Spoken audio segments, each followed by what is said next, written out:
And today is day 8, and we are starting a new course in our series. This new course we are starting on day 8, which is data visualization in Power BI.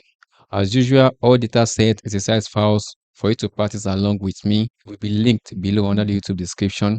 So do make sure to check out the link to download the data set so you can practice along as you learn. Without further ado, let's get back to learning. Welcome to day 8. Welcome to this course on data visualization in Power BI. In this course, we will combine a discussion of the psychology of data visualization along with practical tips on using Power BI visuals. My name is Yasin, and I'll be guiding you through this course.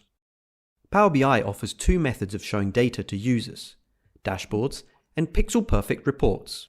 Dashboards let us see and act upon critical business or operational metrics, possibly even in real time. By contrast, reports give you more detailed information that won't fit on a dashboard. That's because dashboards are supposed to have a single pane of glass feel, where everything is visible without manipulating the dashboard.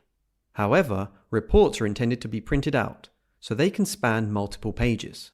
Dashboards are the norm for Power BI, even when we say the term report. We call pixel-perfect reports paginated reports in Power BI. When designing a dashboard, keep these questions in mind. Dashboards should have specific intended audiences. A dashboard meant for a CEO will look quite different from one meant for an accountant. Think about how they'll use your dashboard.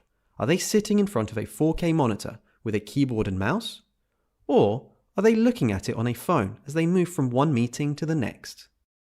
Then, what do you want them to do after looking at your dashboard? The better you understand the viewer's available actions, the better you can tailor your dashboard to give them the timely information they need to act. Finally, are you showing the right measures in the right way? This is an example of a process control chart, and the thing we are measuring has gone out of control. If I show this to a worker actively observing a piece of